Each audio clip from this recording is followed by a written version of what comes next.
of our colleagues will join us as we make our way back to our full session here. So that was great. I really am planning today with Wes. We really talked about how important it was to kind of break up those that are on the real estate side and in the realtor and lending side of the market, and then those that are on the business owner side, and really provide kind of two sets of sessions to be able to tackle some of the unique issues to each industry. So I appreciate you all being able to stretch your legs and humor us by going up to the 7th floor and back down, but it's good to be back together. So our next session for this afternoon is titled How to Discuss Conservative Issues in Your Community. So this is something I'm really passionate about, and I'm thrilled that we were able to offer this to you all today, because the reality is with all of this good information that we've talked about, that we'll continue to talk about, if it stays with us, and if it just lives with those of us as leaders in this room, we're really only doing part of our larger job.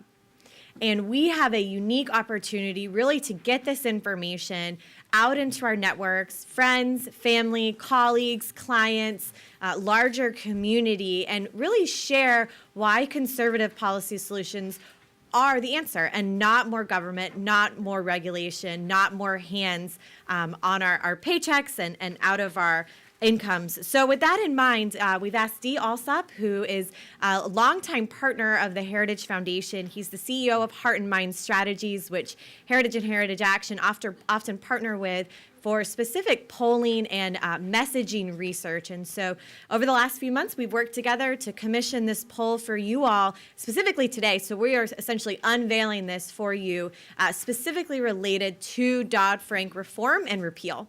So this is the first time this information's going to kind of get out in the grassroots. And so Dee is going to walk us through the results and then talk through some messaging strategy. A little bit about Dee, and then I'll pass it over to him.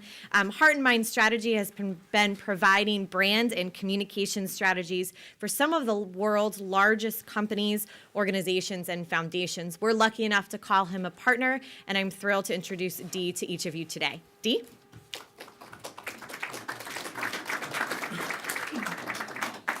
Thank you very kindly. Great to be here with you today.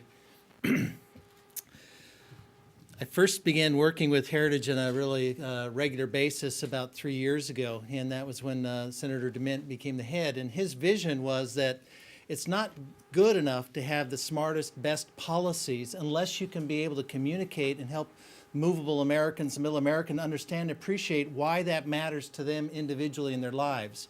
People who don't necessarily call themselves conservatives or identify with one party, but nevertheless need real solutions to the problems that they face day in and day out. And based on his initiative, the American Perceptions Initiative was launched inside the Heritage Foundation. And the American Perceptions Initiative is in fact, we do polling, but it's not like, who's winning this race versus this person versus that person, how are people going to vote on this or that. It's a lot more focused on simply trying to understand the hearts and minds of Americans, how they think about things, how they perceive things, with the idea of, as conservatives, we need to do a better job communicating on these specific policies in a way that we know they will care about and will resonate with them, and might be able to change the way they think about them, and might actually make them want to be more in favor of and supportive of. And so we're going to be sharing with you some of the results, some of the techniques and tools that we're using on a particular topic. This is one that I know at least the real estate sentinels that are here were focusing on earlier today on Dodd-Frank. And there'll be some broader things for the business leaders that are here as well. But the hope here is that as you listen, that you'll be able to see some insights about Americans and how they look at this issue, why it matters, so that you, in your circles of influence and your conversations, will be in a better position to speak from more of an authoritative place about these issues, in a way using language and words that because we've tested them, will resonate and be effective. So that's what our hope here and what we're trying to do today. I've already kind of talked a little bit about the American Perceptions Initiative and outlined its purpose. I'll say just a couple of additional things about it.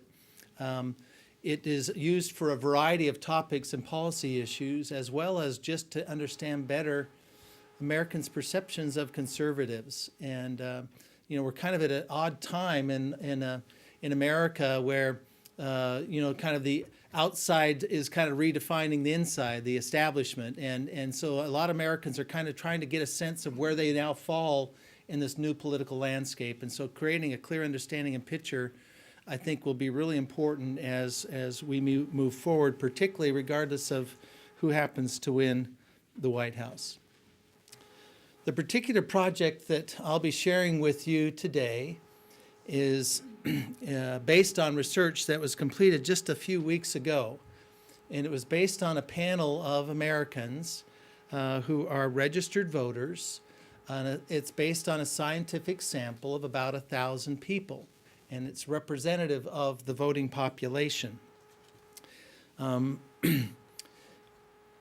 And before I get to that, I wanted to share with you something that I had done with another client. This is a kind of a sister organization with the Heritage Foundation called the State Policy Network. And the State Policy Network is basically the mothership for all of the conservative think tanks at the state level all over the country.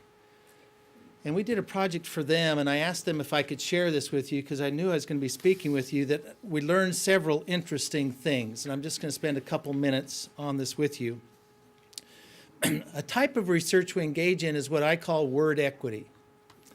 And that's simply looking at the emotional value of the words and phrases that we use. And we have a pretty simple way of measuring that. And for those of you who are real estate, and well, even the business leaders will get this very quickly, you have on your ledger net assets and net liabilities. You add those together and you get a net equity measurement. And we do the same thing with words. What are the positive feelings people have minus the negative feelings they have about it? And that gives you kind of the net equity of the language or the phrase or the words. And so on the study that we did about jobs and the economy, we found what are kind of the most powerful ways to talk about the economy in terms of the phrases and terms that are used. All of these are powerful. But right at the top of that is this concept that we live in a country where we reward people for their hard work. And the back end of that is that when people that we reward people for the hard work, and when we take away things from them that have worked hard, it demotivates them, and just as much as giving things to people who never worked for them, they don't value it. So that's the bigger principle here. It's a principle that was in the centerpiece of Arthur Brooks' book, and as we tested his principle, it actually was the most, and it's the strongest kind of framing of this American idea of what our society and our economy is about that we've been able to find and test. But just as nearly as powerful is this idea that a job isn't the only thing we're looking for, but it's the quality of the job. And the third item that are on that list, or the fourth one, opportunity for all, favoritism to none, that's a term that Heritage uses and is embraced as a defining element of what the conservative organization and conservative principles ought to be creating, is opportunity for all, favoritism to none. And you can see how powerful that framing of what American policy is about. But economic freedom, getting off food stamps, reducing poverty, or other ones, you can see their relative importance. That's not the primary purpose for sharing this with you. I'm sharing this with you because we also used this principle and we applied it to different groups of people. So that as in America, when we think about how to tell the story about the economy and its impact, who are the most important characters in that story? Who are the most important heroes of that story? And I think it'll be interesting to kind of see this. I'm going to kind of reveal them from the bottom. As conservatives, we talk a lot about entrepreneurs, and we need an economy that encourages entrepreneurialism. And in fact, that's a strong item in the 50s. Anything above 50 is really powerful. Moving up from that, we've got people who are starting businesses, seniors. Often think that seniors are a sympathetic character when we talk about any things in the economy, but I've tested this in a variety of areas, and I'm sorry to tell you, but that's not the most sympathetic group. It's not seniors. Children also sympathetic, but not the core figure in this story. New businesses, middle-income families. That's what you hear the campaign and the election is almost entirely about middle-income families. That's what they're talking about all the time, the middle class. Workers. I'm hearing the Republican candidate talking a lot about workers as kind of the corollary to who the deplorables that we like to think of them are. He's using this term workers a lot, and I've seen conservatives avoid the term workers for years, but I'm glad they're using it. Now we're getting into the key ones. Look where small business is, and look where small business owners are. That's you. And you're right at the top of the list. The only one that beats you all out are families. But you guys are the heroes for the most part in what you're doing and the work that small business owners do across the country. So I think that's a really important thing to recognize. And this isn't just how elected officials look at it. This is how America looks at it. If small business owners are thriving, then the economy is going to thrive. And so I think that's an important recognition when you're out there telling the story. There were a few other things that we learned that I did want to share with you that I think are also useful. So I'm going to just share these from that other study I did, and then we'll get into the work from the Heritage Foundation. And on this one, we're looking at the negative equity. These are words where the negatives outweigh the positives.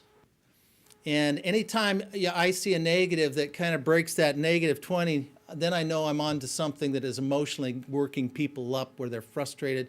That triggers a reaction where they're going to want to see a solution. That's something that triggers them wanting to see some action or to see something that gets done. And you'll notice that government regulation is -6, I think it is, yes.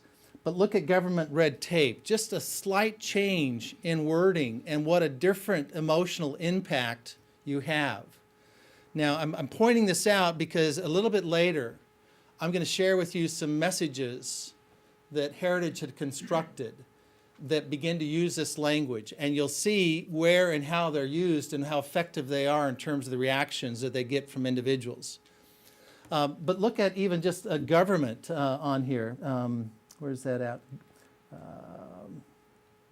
Anybody see where federal? Yeah, it is federal government right in the middle. Just mentioning the federal government is a negative. And the term federal bureaucrats is probably one of the worst ones we've ever tested. But it's just kind of interested in terms of some of those things and how they work out. But you can also see barriers to jobs, cronyism. Those are terms that right now are defining what people are so frustrated about our government. And the degree to which economic policies reflect favoritism or picking and choosing winners in the marketplace, or that they impact jobs, that's when you know you're talking in a level and in a way that people are going to care about, and you know for sure that elected officials who care what people care about are going to be responding in a positive way. So I wanted to share those things from that word equity study that we did a little while ago. Now, just for a very quick reminder, for those that are that were not here in the real estate panel, but we're upstairs in the business one, we're going to be talking from now on mostly about Dodd-Frank, which is the Wall Street Reform and Consumer Protection Act. And there are broad principles here that apply beyond Dodd-Frank, but a lot of this is going to be very specific to Dodd-Frank. And Dodd-Frank was basically the reform that happened after as part of the big bailout of the banks. And most of you are familiar with it, with that kind of definition. And I'm not going to go much more into kind of understanding what it is. And instead, I'm going to kind of go in and share with you the reaction that we got from Americans when we were asking them about this. And the first thing that we do as communicators, we want to first kind of understand at the highest level whether or not people are even familiar with it. Have they heard or read anything about this? And we find that, in fact, only about 1 in 3 Americans know what we're talking about when we say Dodd-Frank. And more interesting to me is that amongst the folks who have heard or read about it, you're getting a positive reaction to it. Not quite 2 to 1, but a little bit more positive than it is negative reaction to Dodd-Frank when it gets mentioned with just its label. And I should point out that almost every time you hear this covered in the news or in the media, that's the name they use, Dodd-Frank. But I want you to see what happens where if you give it a little bit of definition of what Dodd-Frank really was. So if we instead ask if they've ever heard about the financial crisis of like 2009, you get a lot higher familiarity with that. And look what happens on the favorable, unfavorable. It flips and distances itself even more, far more unfavorable when you characterize, Dodd-Frank, which was was a result of financial crisis. And so if you mention the financial crisis bill, you're getting a much different reaction to it, higher awareness and a more negative characterization of that wasn't something that was very good. We probably need to fix or reform that. But look what happens when we go and give it a little bit even different description and talk about bank bailouts. So you can see very quickly and very easily that gets a lot more people, oh yeah, I know exactly what you're talking about and I hated that. And so if in your characterizations of Dodd-Frank, and sometimes the simplest things are some of the most powerful things, is just linking it to the hip every time you mention it to the big bank bailout bill. Far different reaction every time you do that. And just to kind of lay these all out together, just look at that difference between the three ways of characterizing it. So put that in your hip pocket in terms of how you use that. Now, I also want to get into a little bit more in terms of the characterization of the Dodd-Frank big bank bailout bill. That's going to be a tongue tangler. We'll see if I can keep saying that. So, what is it that people link with it or most commonly associated with it? And this begins to make obvious why there's such high negatives with it. And that is the highest thing that people associate with it was that it was paid for by taxpayers. And that becomes one of the things that people most dislike about it and the prospects of what it does for the future and this bill and the protection that it comes at the weight of taxpayers making these protections continue to be available to taxpayers. There was wasteful, was paid for by the government. You see the difference between paid for by taxpayers versus the government. Far few people care if the government pays for it. This is another kind of issue of mine, of civics education, that the government is us and it's our money, and et cetera. A lot of Americans simply do not make that connection. So connecting it to taxpayer and taxpayer costs, our costs, is kind of a critical connection that needs to be made there. And less than half think that it did what it was set out to do. Less than half believe it was necessary. Less than half believe it actually ended up helping the economy, or even fewer feel like it had anything to do. Less than a third helping everyday Americans. And likewise, only 1 in 4 feel like it was fair. So these are just some characterizations that I think would be helpful to kind of have in the back of your mind as you begin to think and to look for opportunities where you can share your thoughts and your feelings about it. Now, for this next section, I want to move into what we call message testing. And I want to just share with you a description of what we do. The studies that we do are, as I mentioned, a scientific sample of Americans, but we conduct them online. And the online research methodology that you're typically familiar with is very different than what we do. This isn't where you're online surfing and say, hey, take a poll, vote for Hillary, vote for Trump, and then you click a button and your vote's registered, and some big consumer company steals all your personal information and knows then how to follow up on everything on you. I mean, this isn't what this is.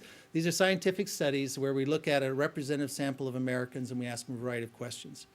And I mention this because the online platform, this online approach, allows us to do things that you just can't do over the phone.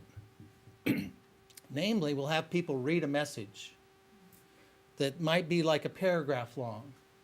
Sometimes I've done it where it's like a whole op-ed piece where they'll read it. And rather than just read it, what we do is we have them, if they're on a mobile device, they'll use their finger, and if they're on a laptop, they'll use a trackpad. But we'll have them simply highlight the words that are most powerful and compelling to them as they're reading it. And if you do this with 1,000 Americans, technology is such that we basically have created a heat map of 200 words to identify the 20 words and phrases and arguments and messages that are the most effective in terms of communicating our message. It's a very neat, very powerful technology and tool that we have used. In this particular case, we tested 4 different types of messages. And some elements were the same in them, and we've rotated some others out.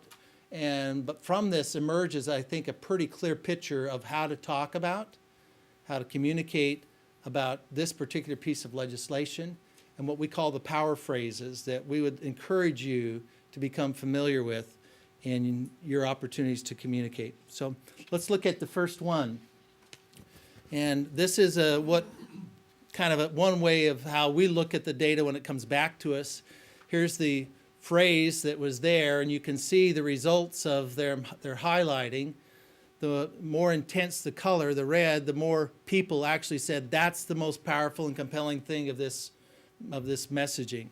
And you can get a pretty clear picture out of all these different things that are there, the ones that are driving it. But the message, I'm just going to read this one. For the other 3, I won't go and read every piece of it. I'll just focus on pieces. But just so you can get a feel, the Dodd-Frank bill does quite the opposite of what it says it does. It actually, I'm having a hard time. It actually created a moat around big banks and billionaires, hampering competition for middle market and small banks. The more detailed regulators try to be, the more complex the rules become. And the more complex the rules become, the smaller the number of people who really care enough to need and understand them. So that increasingly complicated rules and regulations serve to protect large existing firms from competition more than simple ones. All this means, and that I'm having a hard time to read because it's so dark on my copy here. Let me just. All this means consumers lose. They pay higher prices. They have fewer choices of financial products and services. And they pretty much end up with the same level of protection they'd have with a smaller regulatory state. Now, the interesting thing here for me as I look at this is there's a portion in that description in the middle that sounds a lot like a policy wonk wrote it. And you can see the level of kind of highlighting that happens in the middle portion of that.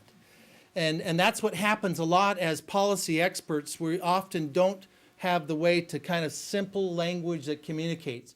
It's almost always the shorter sentences, the more colloquial the language that often are having the most impact in terms of the reaction.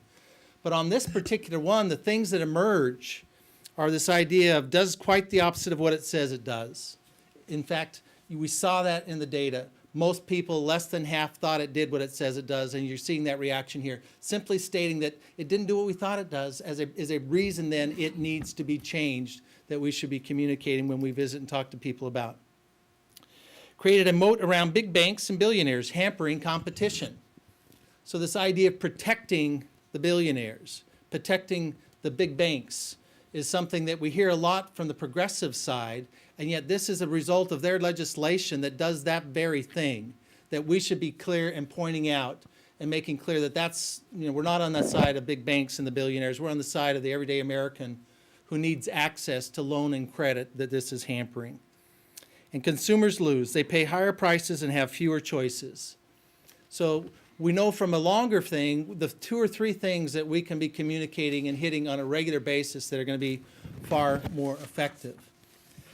The other point I wanted to make that I think is just kind of something that I find very useful to remind people of is that as human beings, when we talk about something, each time we talk about it, we feel like we need to find a more interesting or clever or a more different way to talk about it. But as a good communicator, if you find an effective way to do it, you should repeat that effective way to do it every time you're with a new audience.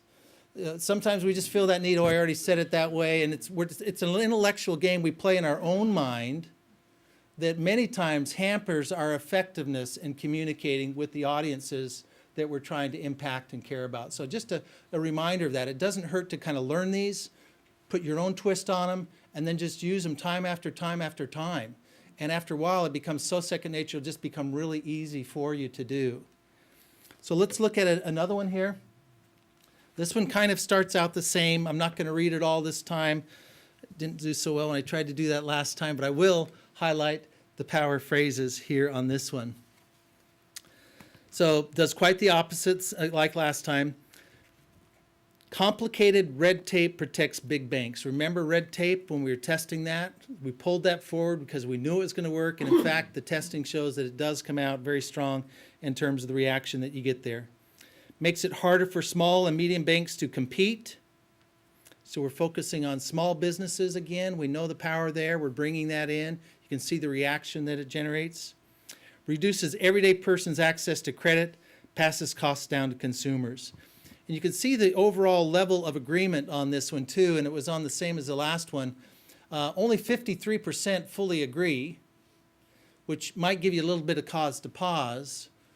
But what I look at whenever I look at an agree or disagree statement in the polling work, I look at the percent who agree to the percent who disagree.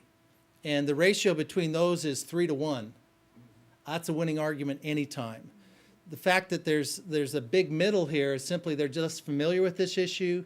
They're less likely to kind of take a stand on it. But for those that are, you're moving them, you got a 3 to 1 advantage in this kind of a framing of the message. One more. There's actually 2 more.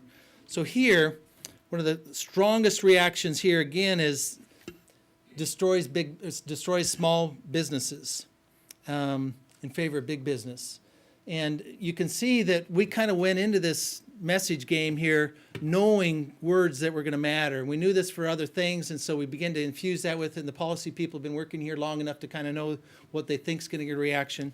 So language about destroying small business in favor of big business, makes it harder for everyday person to get the loans they need. It's a consumer protection for billionaires. All 3 of those, powerful phrases that can be utilized in this effort. And the last one here, the power phrases emerging from it are forcing taxpayers to bail out large financial firms. You can see why that works. Again, the framing of the taxpayers, the bailout language there. These are regulations imposed by Dodd-Frank are raising the cost of loans, increasing the cost of access to money, and destroying local community banks, also a very powerful messaging term. So you begin to get a sense, and I hope you see some common themes here, and I just want to summarize kind of what we're seeing here, and what, if there was any kind of thing that I would encourage you to kind of, if you plan to engage on this, to take notes on, it would be the information on this page. And I will also mention that Heritage has prepared some of these handouts, if you've gotten them, that they regularly produce on these different issues to capture a lot of what I've shared here with you in maybe even a little bit more simplified form for you to use and summarizing some of the messaging priorities that you would take forward. But one of the things I wanted to bring in, I shared with you just as we summarize, is remember the importance of small businesses in this story. And I know many of you are or represent those types of organizations. And you really are the hero of the story. And I think that gives you a legitimacy in the telling of this story that others simply don't have. And so remember that. And I believe that knowing that, you go in with a lot more confidence when you talk about these things. Secondly, you need to recognize that there's continued anger and resentment over the bill and what it originally intended to do, which most people, 3/4, feel was unfair, didn't do what it was supposed to do, and has created more problems and protections now going forward. So when I tell a story or when I begin to talk about things, you kind of have to bring up the problem before you get to solutions. And this is kind of the way to kind of lay that context down, that it's unfair, taxpayers bail out the bigs, it's protecting the bigs, et cetera, as to kind of lay that context for the telling of the story. And then lastly, we begin to get specific about it. And whenever you get to that point, you need to focus on the specific things that it's doing. And the ones that most clearly are coming out is the higher prices, fewer choices, reduces everyday person's access to credit, and passing the cost on to consumers, and raising the cost of providing loans. So hopefully, I think that you may have gained, or hopefully you've gained, from a topic where normally when I start these projects, I have all these different hypotheses and ideas of what's going to work and what might be effective. And research that we do through American Perceptions allows us to put them all out there, so that it's not my expertise or somebody else's idea or their strength of their voice. It's simply what Americans are reacting to us about and how they respond. And so the authority of this comes from those people that America is about. And so hopefully you see now, and you don't have to guess what's going to work or not work. You have a good feeling of what it does, and just intertwine it with your own communications to be able to make yourself more effective as you speak on these things. So let me stop here, and what I'd like to do is just open it up to questions, and we can talk about this and share ideas and get reaction. Yes? Let's wait for the mic. This gentleman right here. What other, in addition to this one, such as Obamacare, taxation, have you studied and got good word usage that we could use? Heritage has on its website a place where you can go, and Mark, you might tell them exactly where to find that. You want to? It's under the research tab, and we can always have Jessica follow up afterwards to send you guys a direct link. It's under the research tab, and then market research specifically. We have a bunch of PDFs, a bunch of research out there on a variety of topics. So on the Heritage website, there's a tab that says research, and then you go to market research. And the issues that are there is Obamacare, health, immigration, taxation, spending, religious liberty. There's a whole variety of topics where they've done this. And there's another product that they created earlier this year that I really like that has them. And maybe I shouldn't say this. I don't know if you still have them in production or not. But they're like flashcards that you use. And each card has an issue, kind of lays out the messaging tips and priorities, so that just on a quick, you pull out the card, you have it there, and it's right at your fingertips to be able to know how to talk about those topics. Almost all of it has been research tested. This gentleman down here.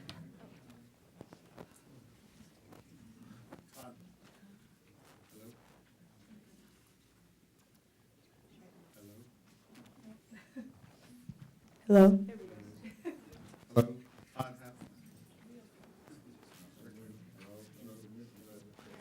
doesn't work, just use loud voice. Here, we'll just try another mic. How about that? Good. That's good. So I would be interested in sort of a historical perspective based on the phrasing, because I get the impression that Americans have deep-seated feelings about a lot of things, but how relevant they are may influence the research here.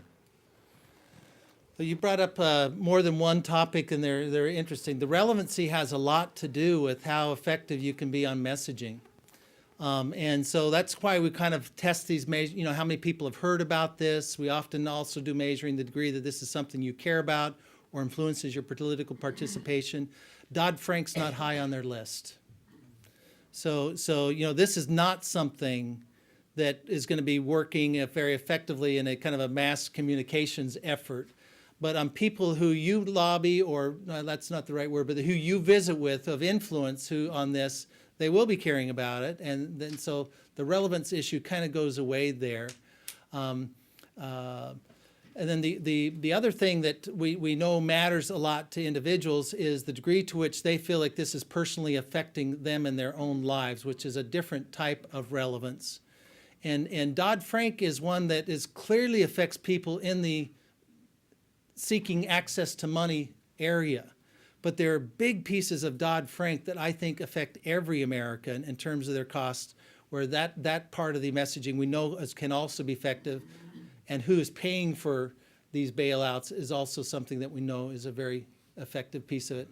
Did I get at your question? The historical perspective of phrasing is what the key is for me. I'm thinking Dodd-Frank's important today, but like you said, paying for it. In 2008, Dodd-Frank would have been incredibly high on everyone's list because everyone was talking about it. The mainstream, the drive-by medias, the left and right, everybody was talking about Dodd-Frank. Now it's less important, less relevant.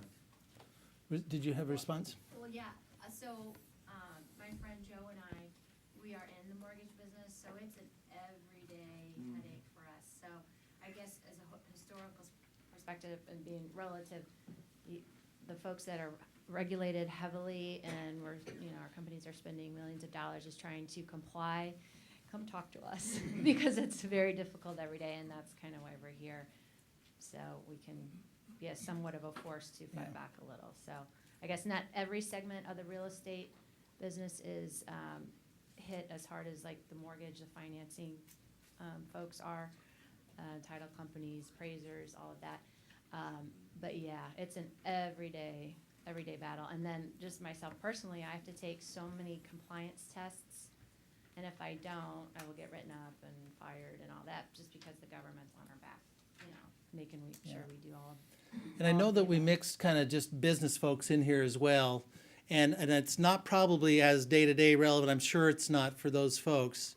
But then that way, there's principles here that aren't Dodd-Frank. And so it is more about economic issues, role of government issues. A lot of those things are generic to that. The stuff that I shared with you at the beginning, those first two slides on the word equity, was not at all about Dodd-Frank. That was simply about jobs in the economy. Let's go with this young lady back there, and then we'll just kind of work our way around the room.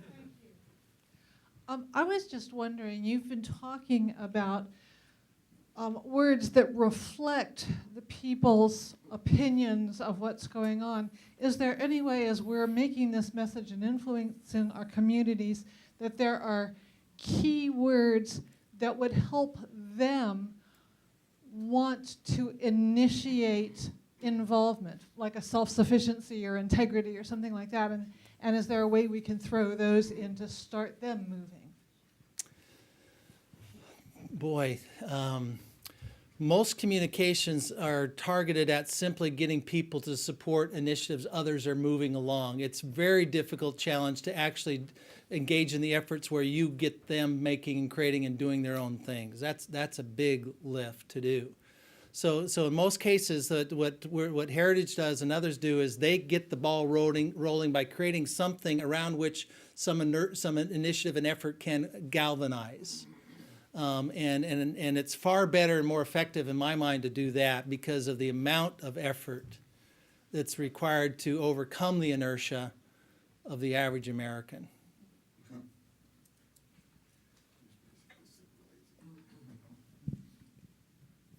Not quite. I was just wondering, as far as I see the focus on specific impact, well, one way to, I guess, the message, to make a clearer message in the sense of trying to talk about Dodd-Frank, is trying to make simple connections. Like, whether you have higher prices, to try to actually make that connection, saying that, okay, but we're just making an example. Would that be a lot easier if you could just find those connections with a specific person to try to make them understand? You're making a really important point. We've simply identified kind of the points around which you begin to build a story.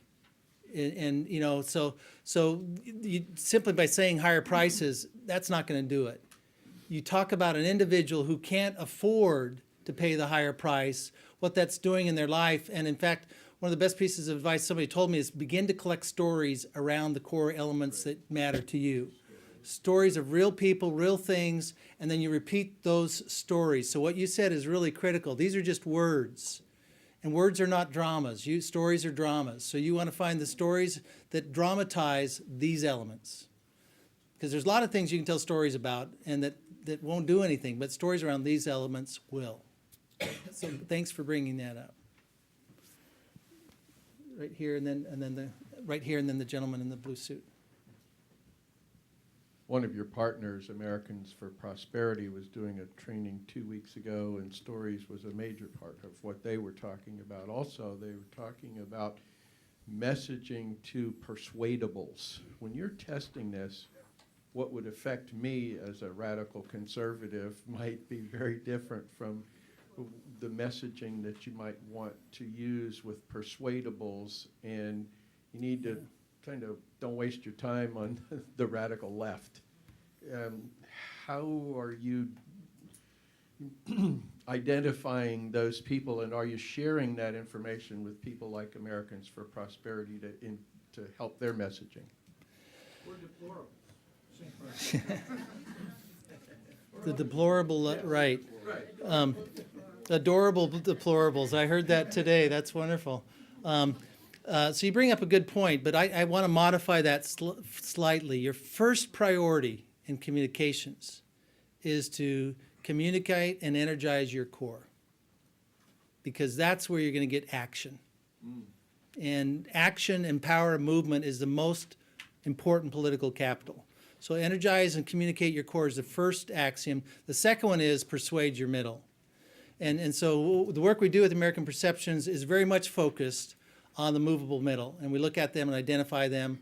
And on a lot of issues, particularly this issue, I don't think this is as much a left-right, as much a Republican-Democrat issue as a lot of issues, because people who need access to credit come in every stripe. And there's a lot of issues like that. School choice is another one where I think they're huge beneficial issues for us to pick up because they cut across typical partisan lines. So whenever possible, I try to, and in fact today Americans hate the parties, so you don't want to create partisan connections on a lot of issues. This would be one of those in particular that I would be recommending around that. Gentleman in the blue suit over there. Is it worthwhile to add statistics to the conversation as well? Do the numbers help bring, truth or? If I were putting in a scale the weight of stories versus statistics, it'd be about 3-to-1 stories. It depends on who you're talking to a lot. Now, there are policymakers who get into the science and the evidence, and it's evidence-based. You got to have the facts to back it up. But as policymakers, Heritage is also working on this. You can't rely on that. I think that's the whole thing behind Senator DeMint's vision is you can't carry the day on statistics. And we've tested that many times where we'll put a statistical factoid versus a kind of an emotional factoid, and the emotional factoid always wins. Sometimes we combine them, and those are very doggone effective, but it's, that's my answer to that one. Any other questions? Let's do this lady and then over here. Oh. I just wanted to make a quick comment in that when I'm talking to groups of folks about persuading, I always say if you can put a baby or a grandparent in the story and make it relatable, you can envision that could be my family member. It moves the needle. It does tend to move the needle a lot. Yeah. Or a puppy.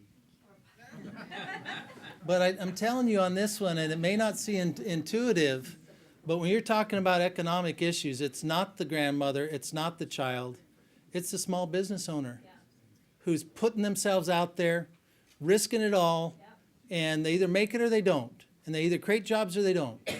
That's the hero of this story. So a small business owner who has a child, then you're now you're talking.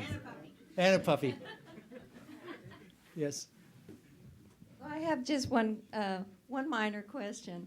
When you did your sample of 1,000, I find that the word workers was positive. That seems a negative to me. I'm just wondering if that's because of the age group I'm in. When I think of workers, I instantly think of communists. Yeah. Okay, now you're the And to me, perfect that's- example. I've been trying to disabuse people like you of this idea for a long time. So It is a thing that we grew up with. It was the Workers' Yes. Party. It was the workers, socialist this and that. And that was the language. when you Nobody did the remembers test, that. When you did the testing, were they giving a choice of adjectives, or did you just No, put we that up? we put those out there and we asked them to react to them. And it's right, not everybody, none is forgotten about that. I mean, there's a lot of us who still do, and I'm in that kind of bridge category that remembers that, but also now knows that it's no longer relevant to the way the conversation works. And I've really tried to encourage people, particularly who are talking about public employee unions, stop using the word employee. Call them workers. They're workers. And just think about this persuadable middle. A lot of the persuadable middle on this issue are leftist, and they're being messed up by these policies that are ruining their unions and their pensions. So talk to them in terms they feel comfortable with. Worker's a great term. One of the things we're talking about, both in some of these comments and even just what you said, is how to communicate effectively so that the other person hears what you're saying. And so whether it's, the left tends to be very emotional in their thought processes. So it's, it's the heart rendering and the heart touching and those kinds of things, whereas conservatives tend to be more logical, analytical, show me the statistics and that kind of stuff. I just wanted to quickly share, if you've not seen this book, Waking the Sleeping Giant, with it's Timothy Daughtry, How Mainstream Americans Can Beat Liberals at Their Own Game. I would strongly, strongly, strongly encourage you, called Waking the Sleeping Giant, to get that book, because I read it about a year ago, and it has just, whether it's on Facebook, in face-to-face conversations, when I'm talking with liberals, it has absolutely flipped me 180 degrees as far as how I interact with them, how I use their thought processes against them or to counteract what they're thinking and that kind of stuff. But it goes along with who controls the vocabulary and who controls the narrative and that kind of stuff. And so it's really a question of knowing how to communicate and get the message across. Yeah. So thank you. Thank you very much. I'm going to be out here if there are any follow-up questions. I'm happy to stay as long as you would like. But thank you so much. I appreciate your energy and your enthusiasm behind these things. Thank you.